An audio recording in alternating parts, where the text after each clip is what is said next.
Alphabet Adventure by Audrey Wood and Bruce Wood. The little letters from Charlie's alphabet had worked hard all summer long, learning how to be a good team. At last, their teacher, capital T, was taking them away from Alphabet Island to their first day of school. They could hardly wait. It was time for them to help a child learn his ABCs.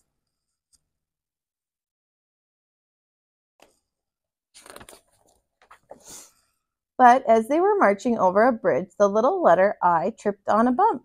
"Help!" she cried, tumbling into the water below. Working together, the letters quickly made a chain and rescued little I.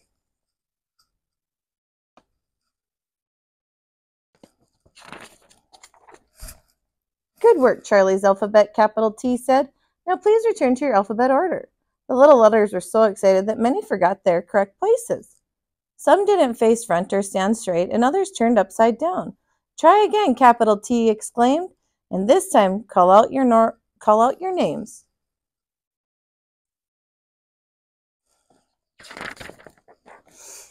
A, B, C, D, E, F, G, H, I, J, K, L, M, N, O, P, Q, R, S, T, U, V, W, X, Y, Z.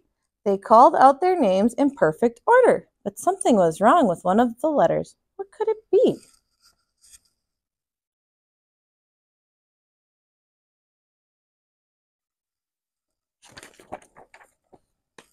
"Little I," capital T exclaimed, "your dot is missing. Where is it?"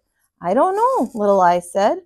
"I had it this morning. A little I must always have its dots," capital T said.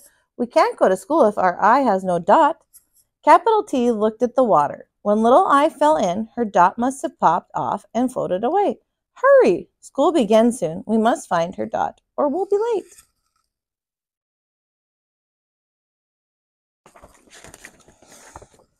Charlie's alphabet found a boat and hopped in. They traveled through the canals of the island, searching for the dot, but they didn't see it anywhere.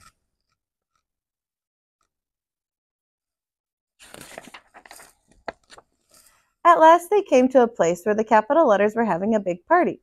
"Maybe my dot is at the party," little I said. The little letters searched high and low, but they still couldn't find the dot.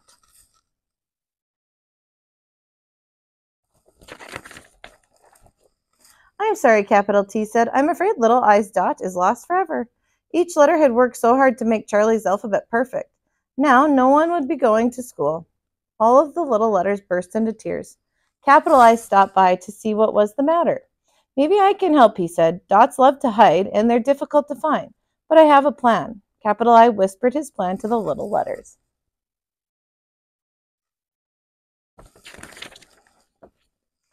All of the letters except little I raced down the streets of Alphabet Island, searching for what they needed to make the plan work.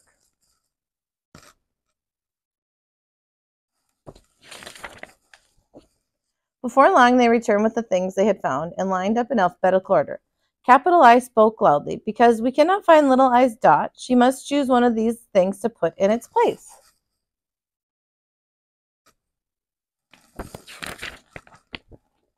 Little I scooted down to little S and tried on a star.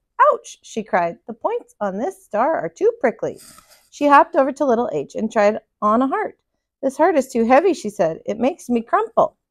She bounced back to little B and tried on a bug. "I can't wear this," she said with a giggle. "It's too wiggly." Then she noticed little C. "I think that bright red cherry looks perfect," she said. "It's much nicer than my dot ever was. I don't care if my silly dot stays on Alphabet Island forever." Little I was about to put on the cherry when a teeny tiny weeny whiny voice cried out.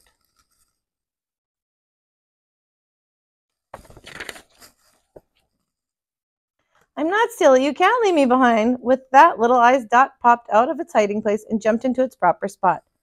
"Your dot wasn't lost at all," capital I told them. "It was just following you around playing hide and seek."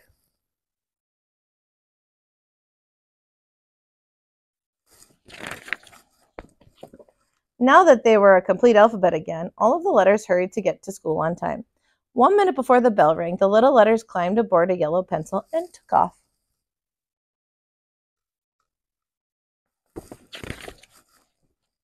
When they arrived at their school, capital T pointed to a boy staring at a blank piece of paper. "It's time for you to go to work, little letters," she said. That boy needs your help to learn his alphabet. Can you guess his name? They all looked closely at the boy. Suddenly they knew where they belonged. The little letters were so happy they jumped for joy.